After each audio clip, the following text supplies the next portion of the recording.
What is up, everybody? Welcome back to another episode of JMB Unsupervised. We got an action pack for you guys. We just want to say I hope you guys had a great, happy Thanksgiving. We took last week off, enjoyed family time, had a Friendsgiving, watched some football. So hope you guys had a great holiday. We're going to kick it right off with, curious what your thoughts are on this. So Australia becomes the first country to ban social media for 16 and under.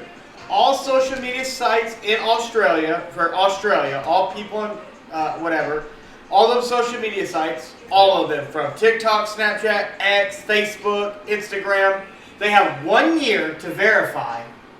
And according to Australia, they will not come after the families if you have underage people using them. They're actually going to sue the social media sites 33 million plus for each violation. But they have 1 year to verify. What are your thoughts? Like, to me, it's like, all I gotta do is lie about my age. Like, it's not hard. I just gotta add an extra year. What, do like a face scan? Like I don't know blood sample? Well, Australia's doing this because, again, this is where this is where my problem comes in.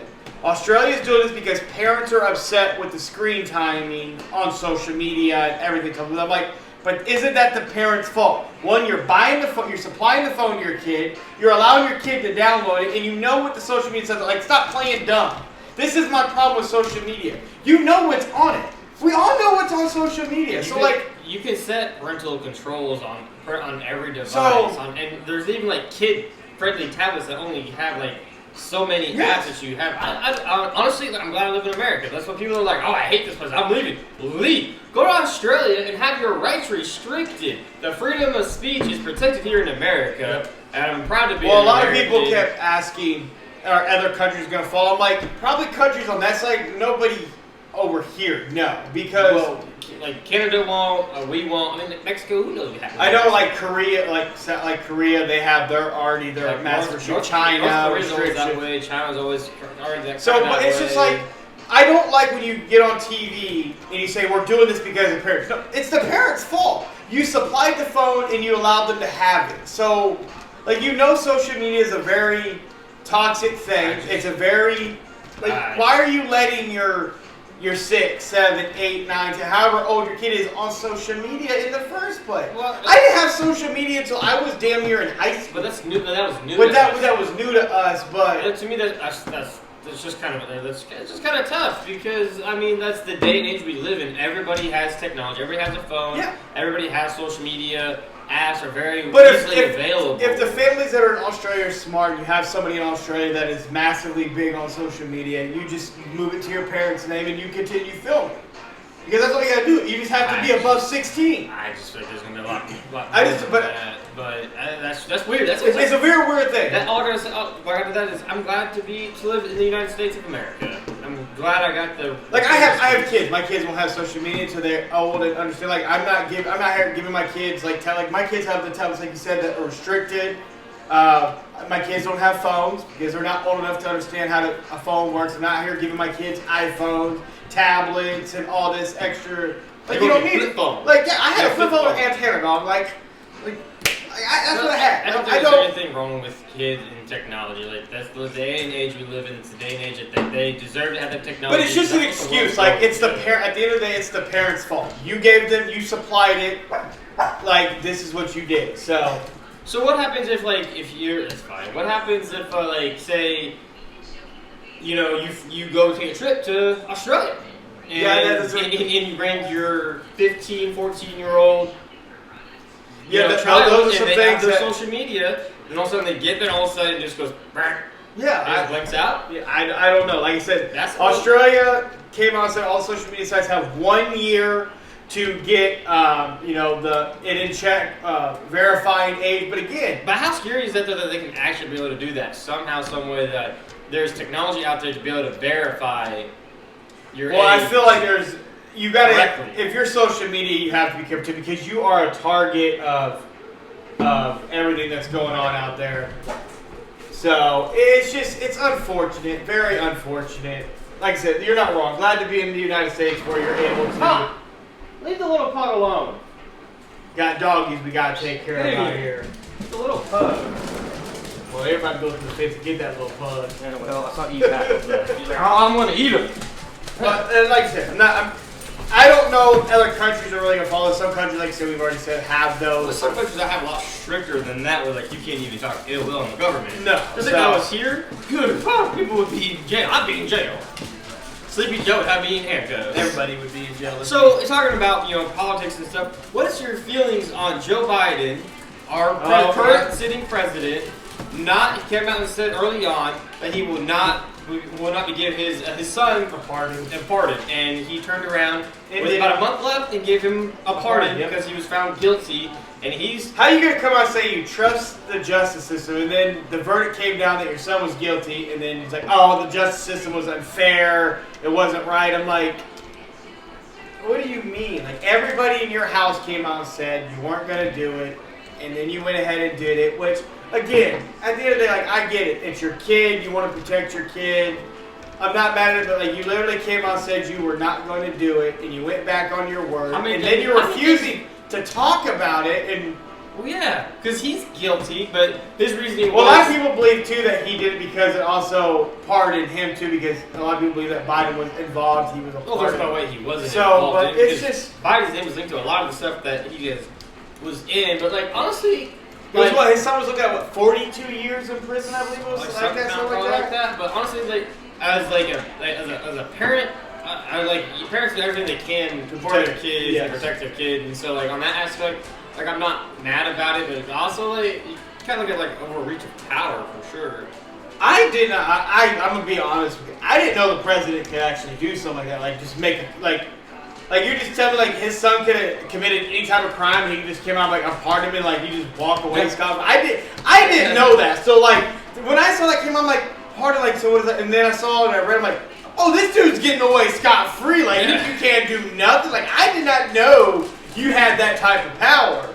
So you sit here looking at other people getting arrested for small minor offenses. I'm sitting here staring, like, so you're telling me the president has this power the whole time, like, we're going to go and wipe that away? Like, I just did not know that. That was news to me. So, but, yeah, honestly, look, I know a lot of people are on the fence about Trump taking over, and everyone's out here crying and moaning and groaning. Look, I'm ready for the Biden administration to be moved out. It's been a very shady administration.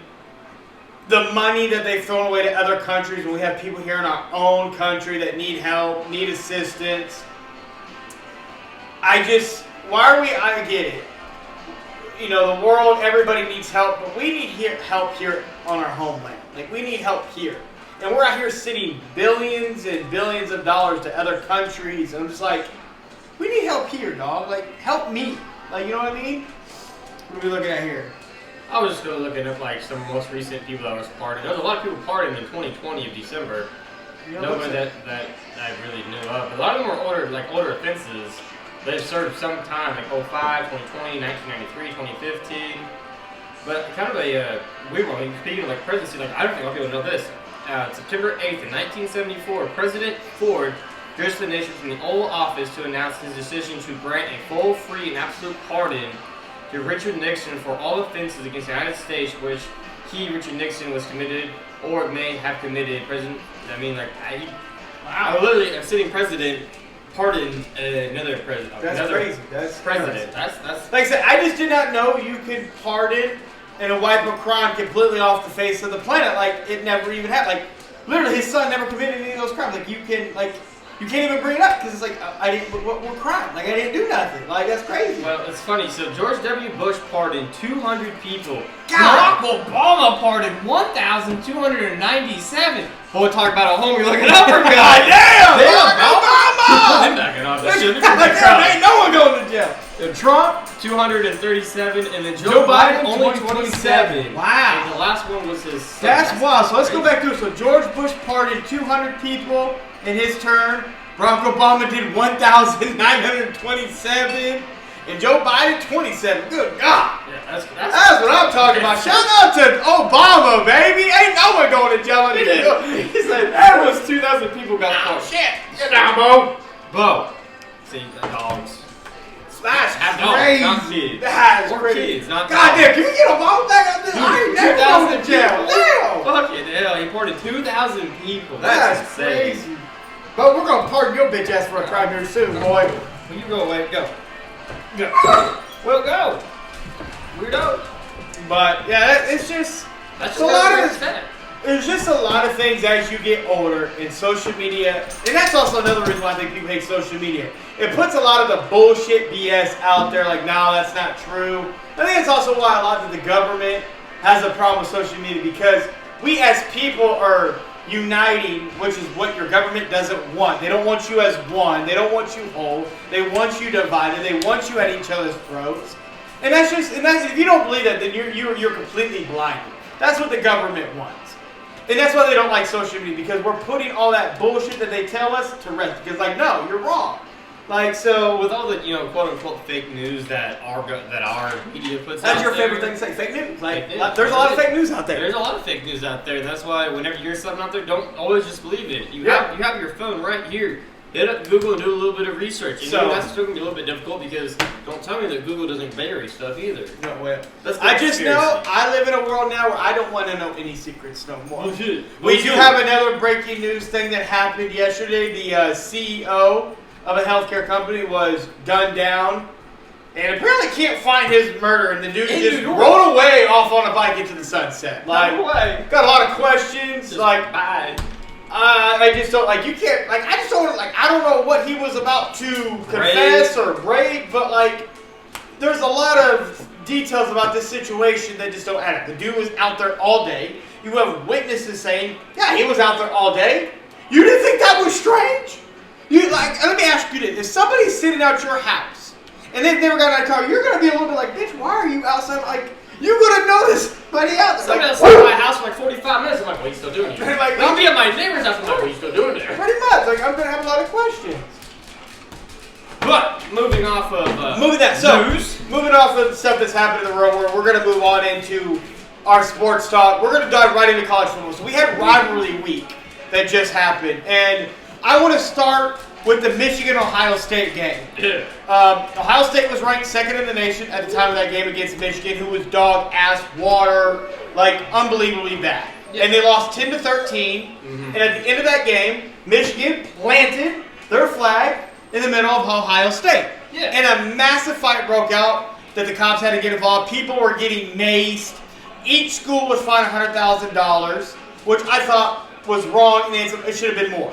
The reason I said is Ohio State had a $20 million roster. You think $100,000 even matters to them when you had a $20 million roster and you couldn't even beat Michigan? Well, you got a point. But my question to you is, there was a lot of fights that broke out in rivalry. You had Florida State and Florida, Alabama, Auburn. They had their big fight. Yeah. Middle of the game, you had Florida State. Texas A&M. There was fights everywhere. Right. We're here for it. Yes. But do you think NCAA is going to look at planting a flag and ban? Do you think it's going to get banned now because... I mean, they banned doing this. Yeah, like, that's soft as fuck. Like, I'm sorry. Did you know every time somebody does the horns down, Texas actually gets, like, money?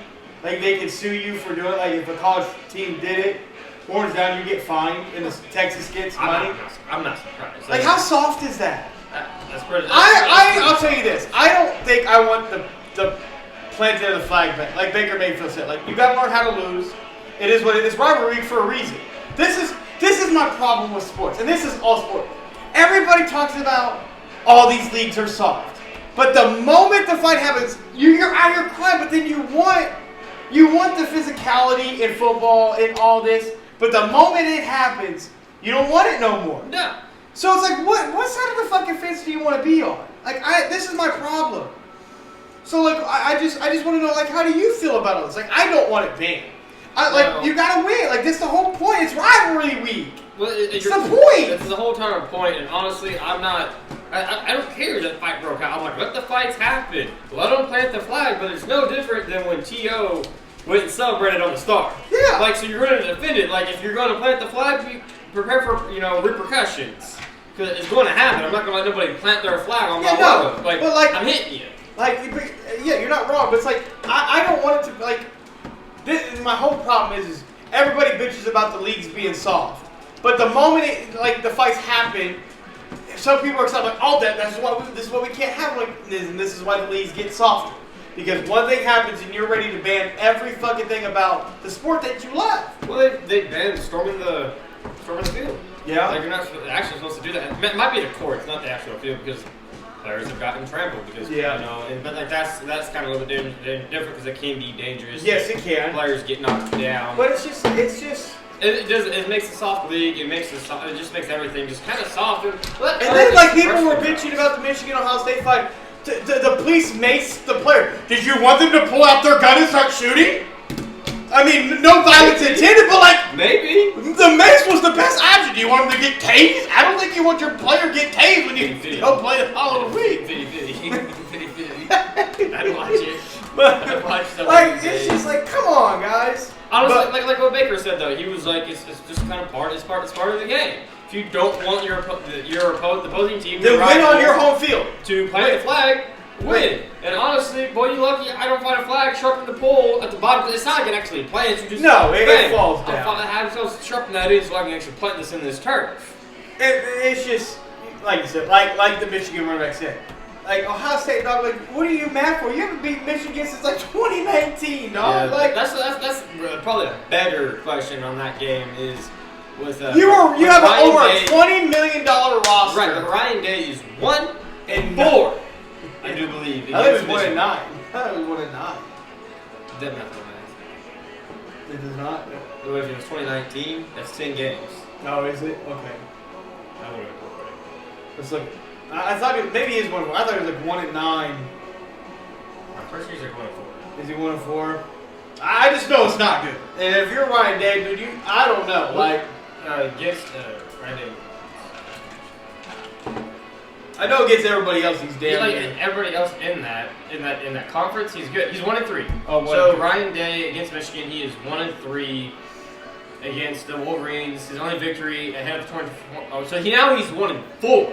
Yeah, so he's 1-4. So the last one was last win was in 2019 when they won 56-27. But everybody else in that conference, I think that was Justin Fields.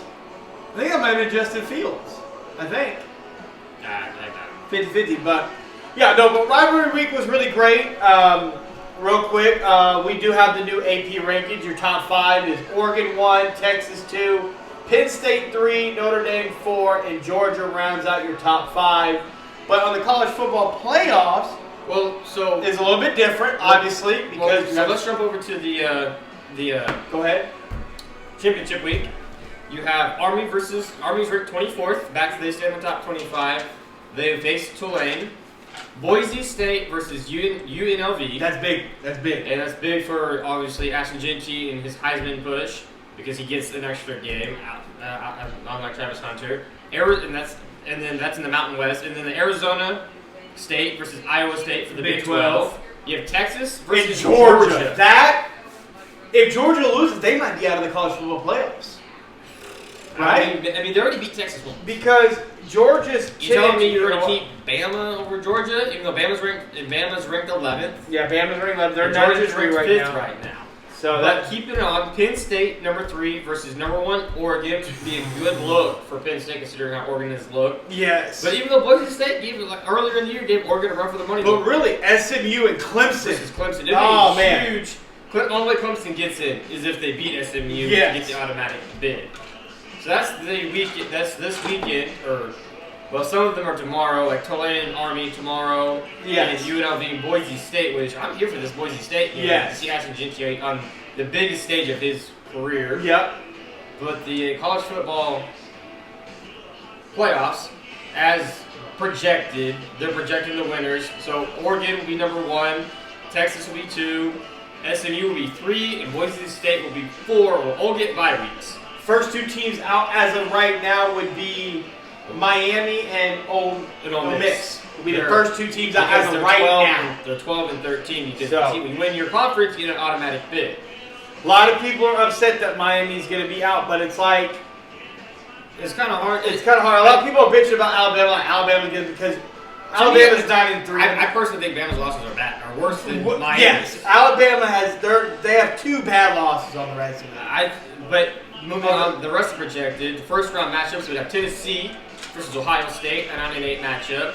Number 12, Arizona State. So they have Arizona State winning the Big 12 when you go by how the conference looks. Yep. Versus number 5, Penn State. Number 11, Bama versus number 6, Notre Dame.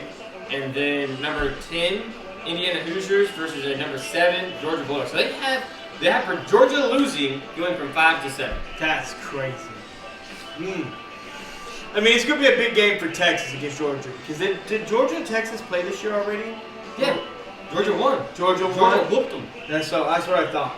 So what is crazy to think that you could be a 17 Clemson or you could be a 15 Arizona and be State in the college football playoff. Or you could be UNLV. This is what people get confused. People, like we talked about a couple episodes ago, people thought, oh, it's a 12, it's 12 teams in, and we're just going to take the 12. No. Your conference and like how you play. If you win your conference, you get an automatic bid. Yeah, which I really didn't quite understand when they came out. Yes. I thought it was just going to be like the top 12 teams. That's what got in. But then, like as more came to light, I was like, oh, so you get an automatic bid. The same way in the March Madness tournament, you win your conference championship. Yep. You get an automatic bid, and it's like that's kind of big for like some of the schools that kind of struggle throughout the year. But it's pretty huge. It puts more. We got some big games coming up this weekend. Big games that got big implications on the college football playoffs. Well, just think Iowa State, Arizona State are ranked 16th and 15th, and they get the last spot. Yep. That's crazy. Crazy. Staying on keep it on college football talk. Heisman. Travis Hunter and Ginty. This is our final picks for the Heisman. Yeah. And this is my thing. Ginty. Well, hang on. Before we get on the Heisman, we have to talk about Travis Hunter and all the awards that he was a finalist for, and the award that he was not a finalist for. What was the award he was for the best quarterback in college football. Yeah, he was not a part of it. He was snubbed on, but yet he was a finalist for the best defensive player of the year. How's the best defensive player of the year finalist not the best finalist for the best corner in the league? So yeah, that's. I think it was the John Thorne Award. Yeah, it was the John Thorne Award. And Dion came up with a theory that he believes that they left him off because there's 2 awards. There was another award that he was up for that's on the same day as that, but they're at different times. So they felt like maybe Travis wouldn't show up, and that's why Dion feels like he was left off of that award. But look, when you look at what Travis Hunter's been able to do, you think about what he's been able to do this year at the wide receiver position, what he's done at the corner.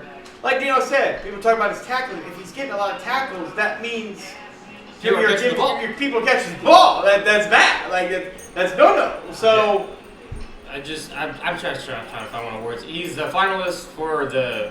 Hold on. It's still up. I know he's up for a couple of awards. The question is, how many of the awards will he actually win? It's the John Thorpe Award. Yeah, John Thorpe. He wasn't a finalist for, which is honestly pretty crazy. Very sad.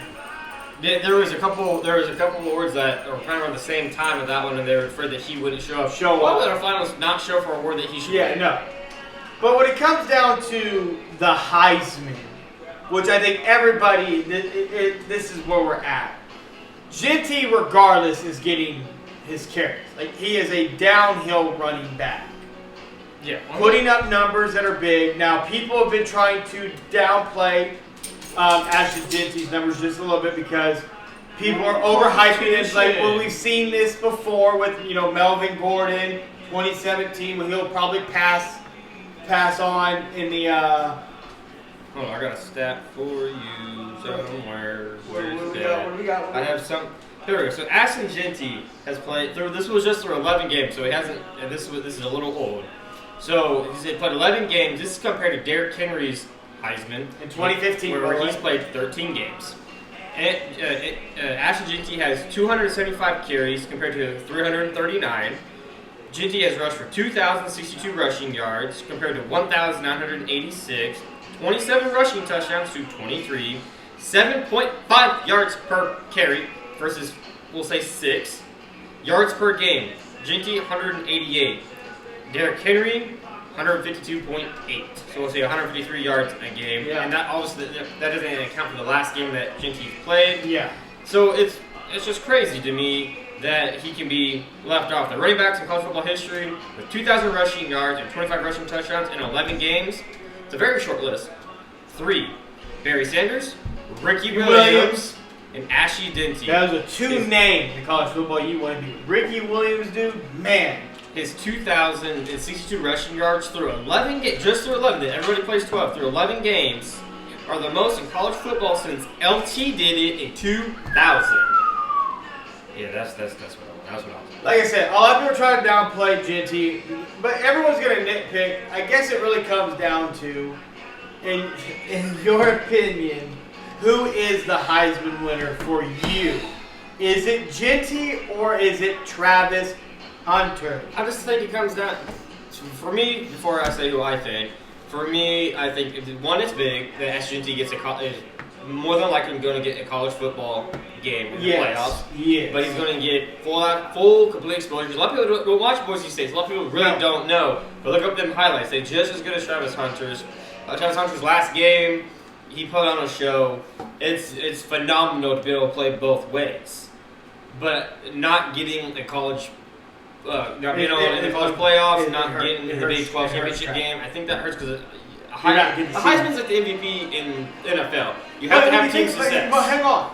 You say that, but last year, Jalen Daniels, LSU, was not a part of the college football play, and he won the Heisman. There was only 4 teams, though. Last year. It was only the top 4. Well, yeah, I know that, but he was not a part of it. No. And his stats were completely better than Joe Burrow's Heisman the year that Joe Burrow had all that talent. I mean, Jalen Daniels blew all of that. So it's like... But that's also a quarterback, so that it is different. Okay. To me, that's different because we haven't had no quarterback. Because the Heisman is a quarterback award. No, it absolutely is. This is probably the first year that we really, there's no quarterbacks in this conversation. So kind of like last year in the NFL, but whatever.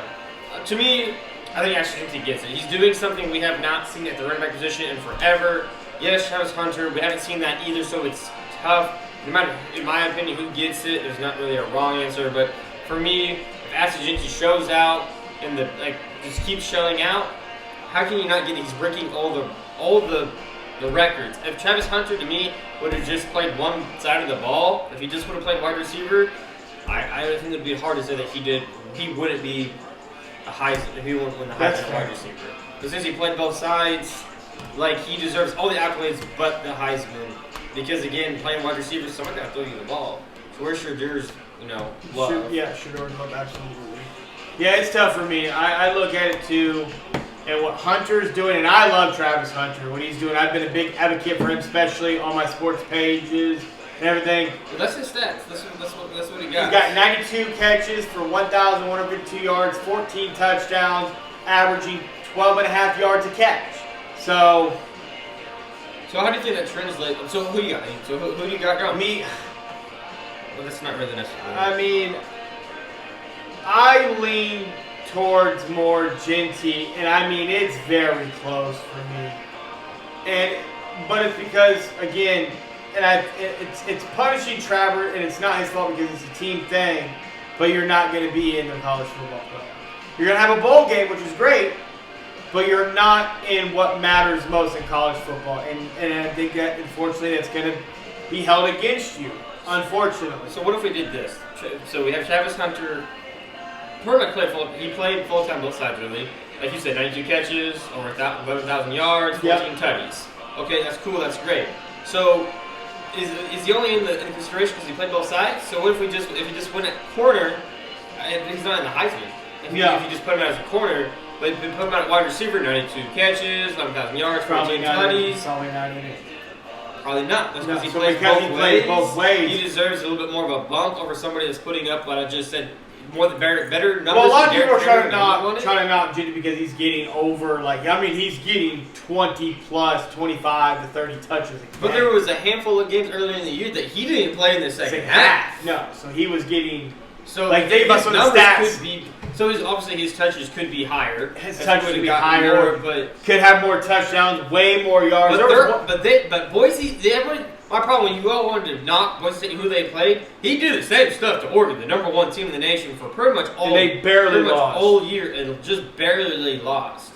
So after 12 he's got weeks, 312 carries, 2,288 yards, 28 touchdowns, and 7.3 yards a carry. Mind you, this dude is 5'9", 215 pounds soaking wet. Like, so he doubles. He doubles the touchdowns, doubles the yards that Travis got at wide receiver. Now Travis obviously had to take a blow. He didn't play a full-time wide receiver. And not playing full-time wide receiver, those are phenomenal numbers. You can't knock that. And the only reason why he's, like, that's what I said. If Travis would have played full-time wide receiver and not played corner, honestly, probably is a great Heisman finalist. Probably almost maybe gets the award.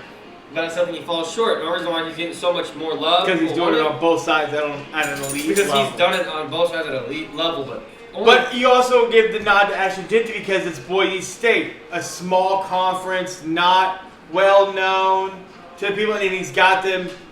Well, just look at that though. So I read off you guys with 13 games for Derrick Henry, 12 games now for Ashton Jeanty, 312 carries to 339 for Derrick Henry in his Heisman year, and damn near, I mean, he has 200. He got over 200 yards in one game. Jeanty did. And he got one more touchdown. He has 28 now. And still, he's averaging 7.3 versus 7.5 per carry. But to me, it's just so much more impressive for a running back to do that. Because I like your quarterback dropping back and just ping, ping, ping. Because he's still got to go out there and do it. And everybody knows he's getting the ball. Everybody has to do their job for him to be successful. He's still making people miss. Making you look goofy out there. So, yeah, I think Jeanty is the Heisman winner. I'm going Jeanty. I think it would honestly be it's well deserved. For like the leap he took, I mean, you kind of can see it coming. His first year as a full-time, not necessarily full-time back. He's doubled his touchdowns every year from 7 to 14 to 20. He's literally doubled it every year. So his catches are down though. He's down 18, but they're getting obviously a lot of carries. But he can catch. His second season, his sophomore year, 43 catches, 569 yards, and 5 touchdowns. This year, only 18 catches, 102 yards. I mean, so he can do it, but look at this too. His yards, damn near, 821 to over 1,300. Then to over pretty much 2,300. Yards per carry, first year, 5.3. Then 6.1. So he's literally improved in every statistical category, basically, when it's coming to the running game. So, for Travis... let's see. Well, this is just going to have his receiving, but his receiving has gotten better. Obviously, he missed some games in 2023, but last year, 57 catches, 721 yards. Travis got obviously much better too. He did. But honestly, I think I know we talked about before. Really, what hurt that KU loss? Our Jayhawks, that was a bad loss. They didn't lose there, they'd be in the Big 12 championship game. And to me, the Heisman... The KU game and the K-State game were two unfortunate bad losses. Unfortunately. But again, it's ironic they came to both our teams. Both KU and K-State. To me, it's Ashton Jeanty. But looking at the stats outside of the Heisman Award, though, I think Travis Hunter probably translate better as a wide receiver in the NFL. Well, with the production he can give and stay healthy. When I look at Jeanty, I don't know if you'll be able to replicate this in the NFL. Well, there's no way. There's no way he's going to do. No one's giving you 30 carries in the National Football League. Derrick Henry isn't a lot of carries. So there's no. I think Ashton Jeanty can be a very great back in the league. For Jeanty, him is going to have to land in the right situation. Like, it's got to be the right situation from otherwise you probably won't ever hear. I say that would be more about for Travis. Well, if they both need to land in good situations. But yeah, those are our picks for the Heisman. So we'll have to see what happens. Like, we got big games coming up. A lot could change next week when we go to talk about this again. But sticking on football, we're going NFL. Ooh. And we're going to start with our Kansas City Chiefs. We're going to start with our team. As you see, we're going to start with our Chiefs. All right, we're going to start with our Chiefs. All right. So, how do we feel about our team? Honestly, I'm not as concerned as I was before. We are addressing the issues that need to be addressed on our offensive line. Morris, bitch you out. DJ is ramping up. We're hearing that he's looking good, looking really good. We're probably going to put Tooney this week if DJ doesn't play. Tooney's going to be our left tackle. Well, he they made that swap late. Which pisses off because it should have been done hell of a lot sooner. And in the last drive, what good is that going to do a quarterback when it's already got his sped up in the head? And so you can see Mahomes wanting to go, I got to get rid of it. Oh, I have time. And so the indecisiveness there. Hollywood probably is coming back earlier than expected. As early as week 16. So I love that. Defense is starting to get a little bit more healthy. Charles Omenihu has gotten more games in. D-Hop looks like he's comfortable now. D-Hop looks like he's only getting like 45% of the offensive snaps. Well, we're not trying to give him that third round, fourth round pick. If we make the playoffs or the Super Bowl, they get it anyway. Yes. But here's why I want to talk about our Kansas City Chiefs. And I want to address this for the whole world that thinks that our team is getting the benefit of the doubt with the referee. Okay. There is a site that I've shared to you that you can look up that shows you who gets the beneficiary of penalties. Well, if you go into that website, we are actually ranked, would you believe that, of 31 teams, we're ranked 23rd in getting penalties. A benefit, like, we're ranked 23rd. That's not overly, like, I don't, you know who number one is? The Buffalo Bills! They get the benefit of the fucking doubt on everything when it comes to the officials. But we are so gung-ho up about talking about Kansas City getting the refs just giving them everything. Bull fucking shit! We went, 5 weeks when we're sitting there staring like, damn, we getting raw dogged out here. Go ahead, I'm waiting for you. I could not. I'm just sitting here like. I'm just listening to the team. Even Tom Brady came out and said that they're the New England Patriots. They're just going to harp on, you go straight to the rep. The Kansas City Chiefs, like Tom Brady said, we are not beating ourselves. You give us that ball, fourth quarter late in the game, you're probably not getting that motherfucking ball back. No, probably not. People want to bitch about all the Raiders, blah, blah, blah. I can't help that the Raiders didn't execute. The Raiders didn't. One, the refs didn't give us that game. No. The no boy came in running like this, saying it was false start. No. They were trying to get the false start. They wanted the false start. That's what the center wanted.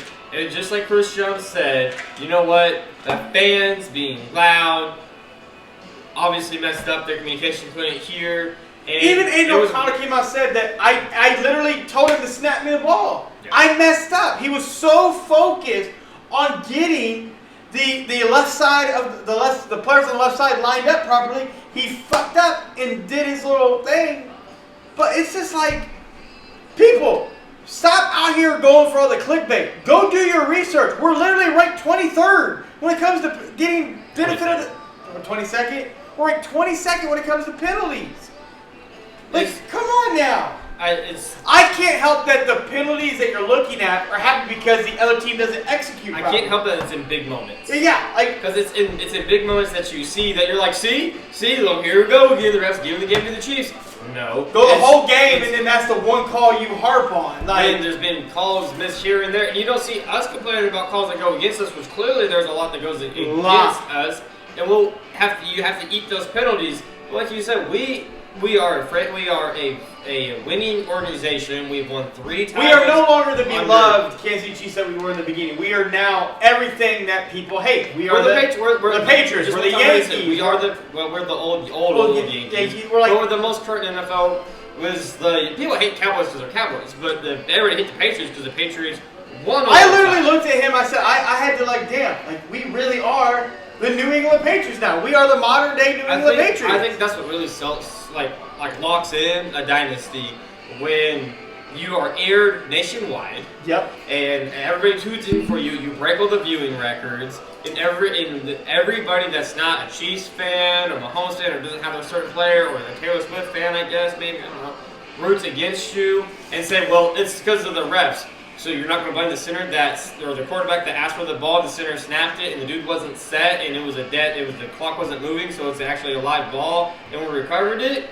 Okay, so let's kind of run. It's not my fault that teams mess up in the biggest moments. Yep. But also, I think a lot of people think we're they expect something different offensively. We talked about how high flying our Chiefs are going to be this year. Yeah. But we lost Hollywood in the preseason. Yep. We lost Rashee Rice. We talk about all the time Rashee Rice in the second week of the season. Pacheco, the same game, week 2. Travis Kelce is 35 years old. I mean, his brother's flourishing in retirement. He sees that, that's not too bad. But he's still locked in. I don't see that he's not. He's getting double and triple team out there. He's drawing the coverage. We brought him back off the couch and has looked, honestly, pretty great. He's kept the offense alive. Our biggest issue offensively, we brought in a 32-year-old DeAndre Hopkins off the Titans revived his career there. He looked pretty good. Juju had a great game. Went out with a hammy. Sky Moore, thankfully, he's on IR. He can stay there. But like you said, we brought in a left tackle. That's been our biggest issue is at left tackle. We brought in a Pro Bowl left tackle to hopefully lock down that side. And we'll see how we look against the Chargers this week with that pass rush with Bosa and Khalil Mack. But what I want to run through quickly, Chiefs, because everyone's like, well, you could really be this. Chiefs-Ravens game. Ravens lost it. The dude stepped out of bounds. But even if he didn't step out of bounds, you still went for 2. So who knows? The Chiefs-Bengals game. UPI. You got there.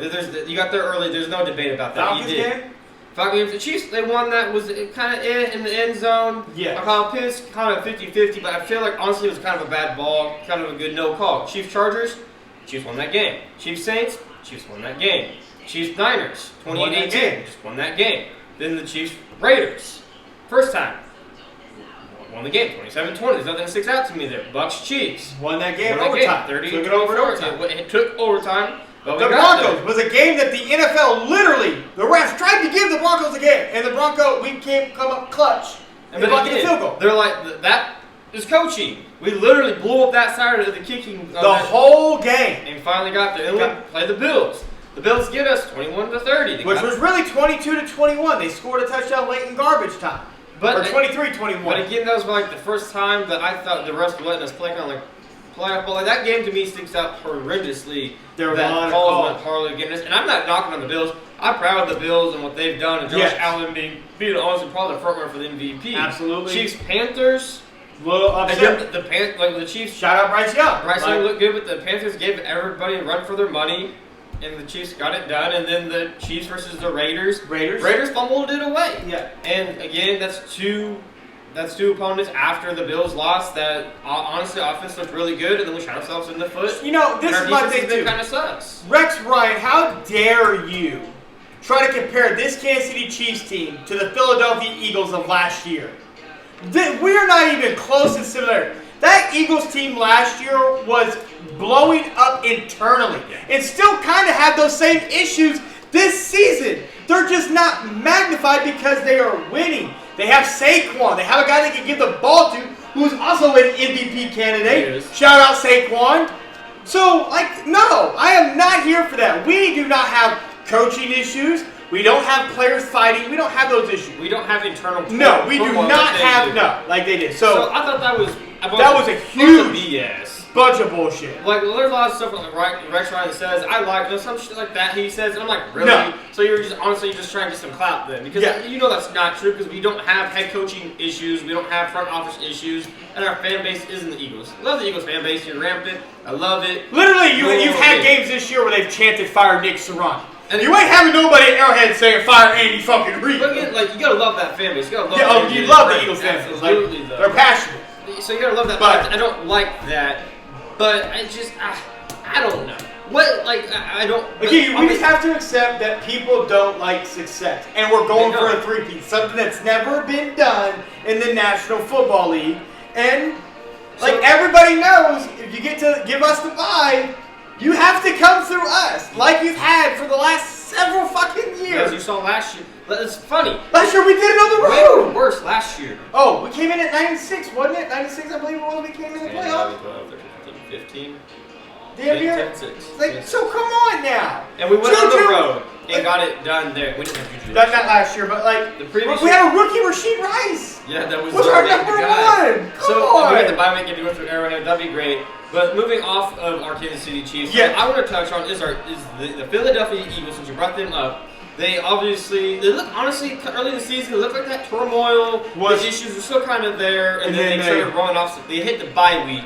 I don't know what was said behind closed doors. I don't know if they beat the crap out of the head coach or what happened, but it came out of the bye week. But you know, since the bye week, Nick Sirianni's been quiet. You're not seeing the antics. There was definitely some shit said. And I told you this when we were talking about I think Saquon, there's always somebody on the team that is the glue. And I think Saquon is glued it all the fuck together. You think because even though you have A.J. Brown, Smith... Is it with his play, though, or is it his presence in the locker room? I think it's both. Saquon, I think it's both. I think Saquon has a big presence in that locker room. Because you got to remember, the turmoil in the Philadelphia Eagles, there's been A.J. Brown upset not getting the ball with Jalen Hurts. There's been Jalen Hurts crashing with Nick Sirianni. Their personalities don't mix. Then you add in Saquon, who has been frustrated about an organization that he's been with, finally somewhere where he can win. Saquon is a leader. So you think Saquon was the glue to fix all? I just think he's that player. Everyone has that player that kind of just is gluing the team together, regardless of what you got going on. Well, winning helps. Saquon is the glue, and you can hand him the ball and he's making a play. There's no pressure on Jalen Hurts like last year. He had to drop back and do something that maybe necessarily wasn't comfortable with. He didn't have. You could turn around. There's Saquon. He could run the ball. He could catch it out of the backfield. Motherfucker hurdling people backward. Saquon is the epitome of what they needed. He is that. Okay, I think you're wrong. Which isn't really surprising. I think you're wrong. Offensively game plan for Moore. Absolutely, you are right. He's like, you get in a tough spot. You can feed him. You can feed that man the ball, and he can break one for 60, 70. Absolutely, for your OC, that is great. Okay. I personally, like I told you, they have so much talent over there in Philadelphia. This is probably the best team. Even if you say their last Super Bowl team they had from 2 years ago, this team's even better. And I personally said, like I said last year, it's coordinators. They lost both OC and DC after the Super Bowl run. They went to the Colts and the Arizona, and they started out. They were winning, but it was like ugly, and there was struggles. Now, like the Chiefs. The Chiefs, there's no turmoil on the sidelines. We struggle because we have no weapons because we're all hurt. But I think it's the coordinators. I think it's the other coaches going to him. Well, I think it's the players too. I don't think you're wrong, but I do think it's the LC and DC that's really leading the show. He's turned away playmaking. He's not playing calls. Well, Nick Sirianni is basically your not a cheerleader, but he doesn't call. He's Harbaugh for the Ravens. Yeah, he doesn't. He's a special teams guy, but Nick Sirianni's an OC. He was an offensive coordinator when he got the job, and so I'm not saying he doesn't have any input on the offense. Obviously, he does. Same way Andy Reid makes the play calls, but oh boy, ROC. Yeah, Matt Nagy. There you go, Matt Nagy. But I think it's the OCs. I think it's the coordinators. Honestly, deserve the most love. And whatever was said during, but winning fixes all. Yeah, winning does. But when they went on that bye week, shout out to them because that conversation was kept private, and you've noticed it. Like these dudes, they definitely walked in after that bye week, and it was a hell of a bye week for them because they've looked. And shout out to the Eagles getting it together because honestly, when you have turmoil like that, it can destroy your franchise. Yeah. It can destroy it. So, yeah, no. So, anyways, but that was just my question for you because honestly, no, I think we both bring up very valid points on both sides of the ball. I do agree that I did forget that they had after the Super Bowl run, they lost both their coordinators, and it was a shit show of a goddamn. Kind of like, not comparing apples to oranges here, like Cowboys. You lost Dan Quinn. That defense is ass, huh? Yeah. So, but staying on, I want to talk to you about another team that has got some issues going on, especially when it's a little cold outside.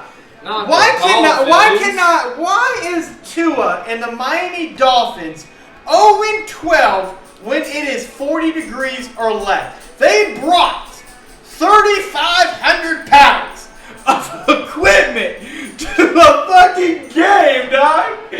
Oh, no. 35. They were wearing scuba shit under the thing to keep them warm. I did not know you were playing in Buffalo where I didn't know it was snowing. Like there, like that. Kind of like the last Buffalo game. I didn't know it was like that. You know, this is my problem with, like we talked about, the Dolphins. I get to had the injury, but your whole roster is based off speed. What's not gonna work when it's cold outside? Speed. Cause boy, I'm gonna hit you. You're gonna feel that shit. They don't run the football. Like Tua cannot throw in the cold. It's well documented. Tua can't really throw in general. Not deep. And in the cold, it makes it worse. And when you're a team predicated off of speed, you know what doesn't work very well when it's cold? Running fast. Because everything is cold. Your joints are colder. Your muscles are colder. And honestly, there's talks that the head coach was called up to a heater in the locker room. It didn't snow. It wasn't the Niners and Bills game when it was a fucking blizzard there. You know what needs to... If you're Miami, why are you holding training camp in Miami? You need to be going somewhere where it's fucking cold and practicing. Like, this is... So how do you fix it, though? How do you fix it? Because it's a problem. It's a problem The Dolphins are that team that probably go to the damn the meetings. Every stadium needs to be indoor. This isn't fair. We gotta play in the cold. It's raining outside, man. I'm getting wet. Like this is embarrassing. But coming from the same people that have a stadium that's built so the sun hits their opponents. They don't give them fans. They try to do everything. So it's like, I don't know how you fix it. Karma. Like, to me, the way you fix it is you go practice somewhere where it's cold.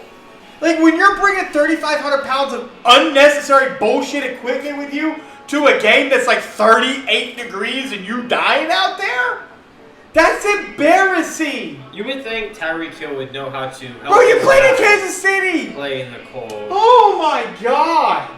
Like, because he played in Kansas City, he played in the cold, he went to Denver, he played in the cold.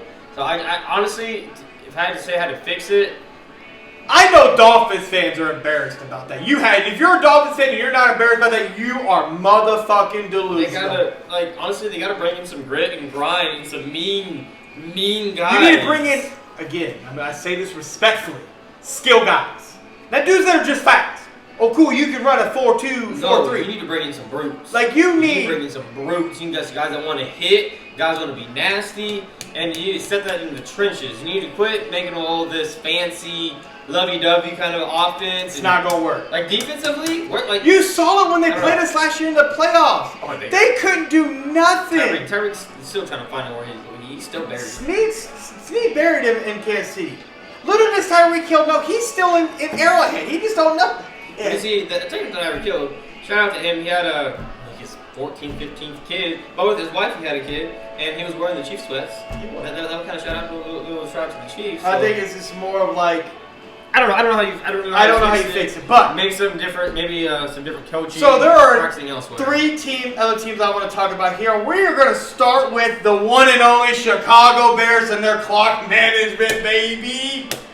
Ooh, 32. What was it? 34 seconds left. You have a timeout, and your rookie quarterback changes the play. Yeah, with like 5 seconds left on the motherfucking clock. Well, they go to the line, and with about 18 seconds left, now he's killing the play, changing the play. If you're the head coach, sure, you hurried up, get to the line, then all of a sudden you hear him kill.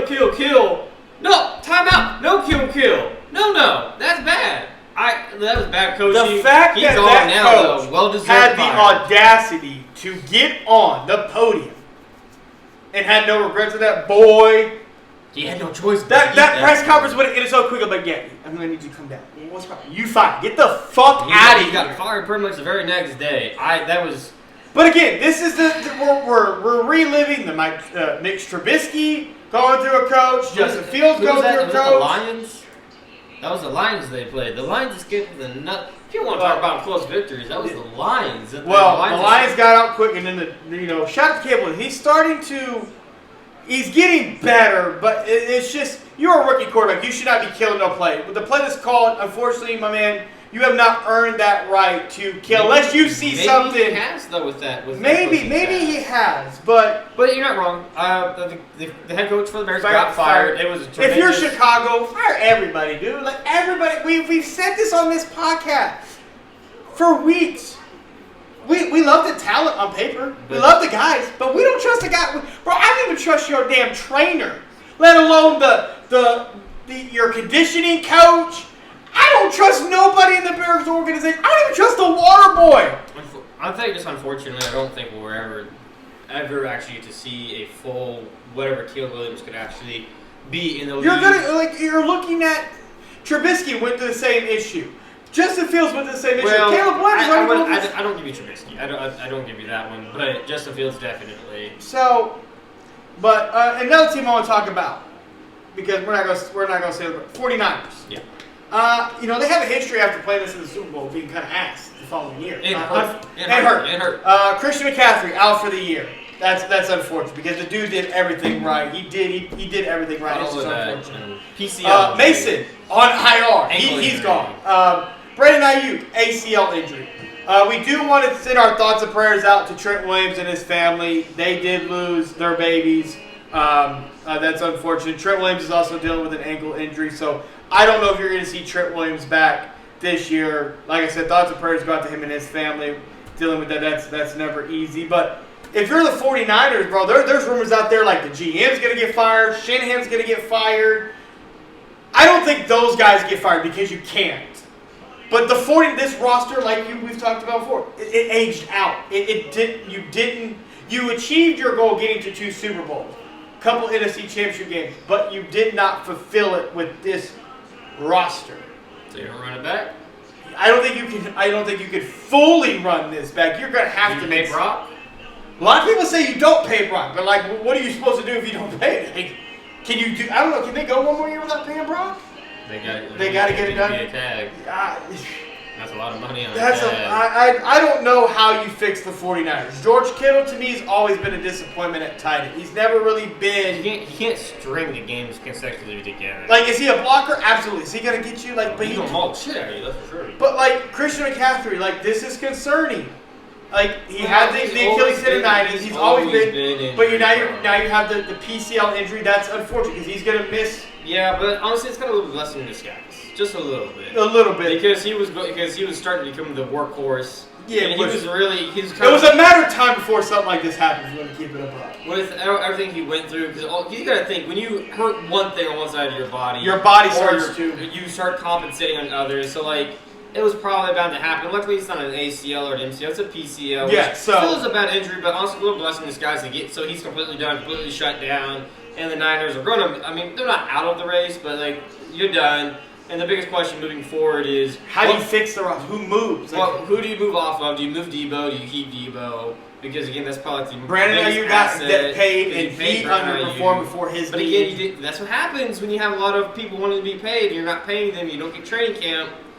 That's what happens. You have injuries like that. Well, granted, that's not an injury you could have avoided even if you trained for Brandon Ayuk. Yeah. But the biggest question for me with the offseason, they're going to have some moving pieces. Sure, you can't move Trent Williams. You gave him his guaranteed money. He's staying. The staff, everything's going to stay there because they've built a great roster from really top to bottom. But the biggest question is, what do you do at quarterback? And so I'm very curious to see if they pay Brock or not. If they can pay Brock. Me, like you said, I'm with you. Do they pay him? But I'm also curious to see, like, do they make any moves in the offseason? Like, what do they do? I think they're going to have to release. They're not going to be able to bring some players back. Some players are going to be released. I think some players will have to be cut to. Hell, we're not even mentioning Fred Warner is playing on a fucking fractured ankle. Like, I wouldn't have came out and said nothing about that, and he came out and put that out there playing. And honestly, once the playoffs are out of the picture, you probably see him shut it down too. Yeah, so I mean, he's not like an old back, and then middle linebacker, but he's getting up there. Another team I want to talk about that has been unfortunate this year. This. Not funny, but kind of funny at the same time. Cincinnati Bengals, man.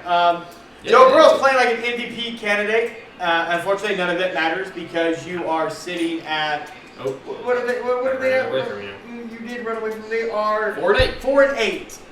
And I think of their 8 losses, 4 of them they've been over like 30 plus points. And I think in all 8 games for most part they've been in the 20s when they've scored. Like, it's unfortunate. And it's only going to get worse for Cincinnati. And I was in a live the other day, not a couple days ago on TikTok. We were talking football. And some Cincinnati fans were in that live. And they got a little bit butthurt when I said they have a money problem. And they do have a money problem. Joe Burrow's money's about to hit this upcoming season. You have T. Higgins that's already out the door. Joe Mixon left this season because you couldn't afford him, and he took a pay cut the year before. You've lost Jesse Bates. Henderson's sitting over there as one of the best DMs in the NFL. He asked for a trade during before the season started, and you probably can't pay him. You have Jamar Chase that wants to be paid, what's being reported, $44 million. He wants to chop Jetta. So you're not wrong when they have a money issue. They have a money problem. They have not poor by no means, but they have a cheap, poor-ish owner that's not willing to open up the checkbook and kind of pay. And that was the reason why Jamar Chase didn't get done this offseason, because the money would have been 2 years down the road. Yeah, and he didn't like some of that money 2 years down the road. and I don't blame him. But like if you look at the Bengals, to me, and I told you this, the Bengals to me are like the 2019, 2020 high-flying Kansas City Chiefs. Someone put up 30, 35, 40 points on you, and it's how I'm going to win with my offense. You know, Mahomes is he was rookie year technically, but he was the full starter, threw 50 touchdowns, MVP. Joe Burrow kind of on that same trajectory of like just annihilating a shit ton of records, and all the Bengals records offensively as a quarterback, but they can't seem to defensively. Our defense back then just enough. Just enough late in the game. But you also saw that what did we ever win a Super Bowl doing that? No, not really. I think we got to the AFC Championship game and D4 stepped offside. He was offside. Yeah. And our defense had to get better. So to me, the Bengals players are going to leave. We're going to be able to draft and develop these guys or not. Because T. Higgins is gone. So I'm going to be very curious to see what Jamar Chase looks like. Getting bracketed. Getting that double team because T. Higgins on the other side. I mean, you lost Tyler Boyd. He's not done nothing since he left, but like that was a big piece to lose for them. Big piece. They're running down the Bengals because you brought them up. They lost to the Patriots 16-10. That was bad. Lost to the Chiefs 26-25. Again, PI, it is. They lost to the Commanders 38-33, so that's one game. Then they beat the Panthers 34-24. Lost to the Ravens 41-38. Barely beat the Giants. Beat the Giants 17-7. Bengals beat the Browns 21-14. Lost to the Eagles, ouchie, 37-17. Beat the Raiders 24-14 or 41-24. My bad. And then lost to the Ravens. Lose to the Chargers. Yeah, 35-34, and then you lose to the Chargers 34-20. Then you come in and you lose to the Steelers, and you had 3 horrible turnovers in that game. So that's 5 games. They scored over 30 points. And the Chiefs are like, well, we're just like, our Chiefs are like, when we hold you on 20 points, we're going to win. That pretty much. So, like, you can have all the offense in the world, but you can't stop nobody. It don't matter. And they let a bunch of defensive players They've lost a lot of talent defensively. When you think about their roster, when they were in the AFC Championship game, back-to-back seasons, this team, as great as the offense has been putting up points, they're not close to what they were. And even the first go-around when they went to the Super Bowl. I think they got a little bit of a Chiefs tendinitis. They're like, oh, we're built to beat the Chiefs. That's great. You didn't, and we're not going to see you in the playoffs, so they're the Bengals have a lot they got to figure out. They got to figure out their own division first. You got to figure out your division. You got to figure out the money. But yeah, like I said, when it comes to the Bears, it's coaching. Can they ever get that right? The 49ers. Can they figure out the pieces on the roster what to... What are they going to do really with Brock Purdy? Bring everybody back healthy. If you bring everybody back and you're healthy, and figure out what you're at quarterback. And then the Bengals, it really comes down to, can you develop players and draft and money? Because that's what we saw the Chiefs do. That's what we see the Bills do. Yeah. You paid your quarterback, you have to be able to draft, you have to keep draft assets, you have to be able to draft, and you're going to have to be able to make smart moves. You're not going to be able to overpay at certain positions, and they overspent so much money on their O-line, thinking that was going to fix all of them. And then another big thing that we need to talk about in the National Football League is, should quarterbacks be running the ball? The reason this is a big topic, Trevor Lawrence is out for the season. He's on IR with that concussion, that hit that he took from Algier from Houston, who's been suspended 3 games. And the VP was very adamant about, he's basically assuming that he's a dirty player. Like, you don't get that type of... I don't necessarily think he's really a dirty player. No, it's because they showed like where he's gotten like his fines from. I mean, he's a repeat offender of being fined for being fined for illegal contact. Yeah. But honestly, like he might be appealing his. He is going to be appealing. What's going to come of? So maybe you're not sit down to a game. You have people here talking about quarterbacks. There should be a flag for sliding late. Quarterbacks shouldn't slide. They should dive at the defender to make the defender to. That's where the okay. Let's go. He's going to appeal it. Maybe get a knockdown. Probably not. Maybe. But and to your point, what do you really do? What do you really do? Do you tell the quarterback no longer to slide? If you slide late, it is what it is. Yeah. Or tell them to dive. I'll back to Rex Ryan. He said, dive, quit sliding. Dive at the ankles of the defender because he's going from trying to hit you to protect himself. Yeah. Which you're not wrong. Yeah. And honestly, I think that's about right. I think that the defender, or as a quarterback, if I'm running at an angle, if you're running at an angle, I slide, you're pretty much going to topple over. But if I'm running head on, you have to keep coaching the quarterback to when to slide and when to dive. needs to be better. Yeah. Because in that situation, you should dive. Because honestly, as a quarterback, when you start your slide, that's when you're back. You lost about 3 or 4 yards versus diving. You're going forward and protecting yourself. I think the narrative for me should be diving. Yeah, I think it should be diving or just run straight out of bounds. Like, don't even, like... Because Dan Campbell literally said, Caleb Williams about you fucking hit him. Like, you hit him. Dan Campbell said we were going after, like, Dan Campbell made it very clear. But no, I agree with Rex Ryan. Dive. Because then that defender's whole mentality, I'm trying to hit you, that's all going because he's trying to protect himself now. So he's jumping, he's going to pull back but because honestly, you're diving. This is going to sound kind of wrong, though. Was it really a bad play? Sure, he got knocked out. Sure, he might be fined for 3 games. He's going to miss a couple paychecks. But doing so, they won. They did win, and Isn't honestly, that the it's whole probably goal of the defense again is not they to got knock the Trevor quarterback? Lawrence, but like Because- it's probably best for you that it's been a bad season for you. 2 years bad. But It's been unfortunate, but he did get paid. But it's again back on the shit when we were talking about college football. You want a physical lead, but then when it got physical, you weren't a fan of the